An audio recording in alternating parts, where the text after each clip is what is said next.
மினிமலான ஆரி work design போட்டு ஒரு blouse stitch பண்ணணும் அப்படின்னாலே அட்லீஸ்ட் 2000 ருபீஸ் ஆச்சு நம்ம கண்டிப்பாக ஸ்பெண்ட் பண்ணியே ஆகணும். பட் அதே ஃபினிஷிங்கோட அண்டர் 500 ருபீஸ்க்கு நம்மளுக்கு எல்லா ப்ளவுஸும் கிடைக்கும் அப்படின்னா நம்ம அதை மிஸ் பண்ணலாமா? ஸோ அந்த மாதிரியான கலெக்ஷன்ஸை தான் இப்போ நீங்கள் பார்த்துட்ருக்கிற எல்லா ஆரி ஒர்க் ப்ளவுஸும் அண்டர் 500 ருபீஸ்லேயே நான் பர்ச்சேஸ் பண்ணியிருக்கேன்.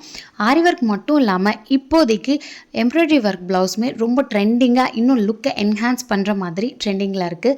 ஸோ அந்த மாதிரியான ப்ளவுஸ் கலெக்ஷன்ஸுமே நான் இந்த வீடியோவில் இன்க்ளூட் பண்ணியிருக்கேன். லோ ப்ரைஸாக இருக்கிறதுனால குவாலிட்டி லோவாக இருக்கும்னு யோசிக்கவே வேண்டாம். மெட்டீரியல் குவாலிட்டி, அதோட ஒர்க் ஃபினிஷிங் எல்லாமே ரொம்ப சூப்பராக இருக்குது. ரொம்பவே சாட்டிஸ்ஃபைங்காக இருந்துச்சு இந்த ப்ரைஸ் ரேஞ்சுக்கு இந்த அளவுக்கு குவாலிட்டி அப்படிங்கிறது. உங்களுக்கு பிடிச்ச ப்ளவுஸை நீங்கள் பர்ச்சேஸ் பண்ண நினச்சிங்கன்னா கமெண்ட்டில் ப்ளவுஸ் ஆர் லிங்க் அப்படின்னு சென்ட் பண்ணுங்கள். உங்களுக்கு எல்லா ப்ளவுஸோட லிங்க்கையுமே டிஎம் பண்ணுறேன். இந்த மாதிரி அஃபோர்டபுள் அப்டேட்ஸை பார்க்குறதுக்கு நம்ம பேஜை மறக்காமல் ஃபாலோ பண்ணிவிட்டு வீடியோக்கு லைக் பண்ணிவிடுங்க. பாய்.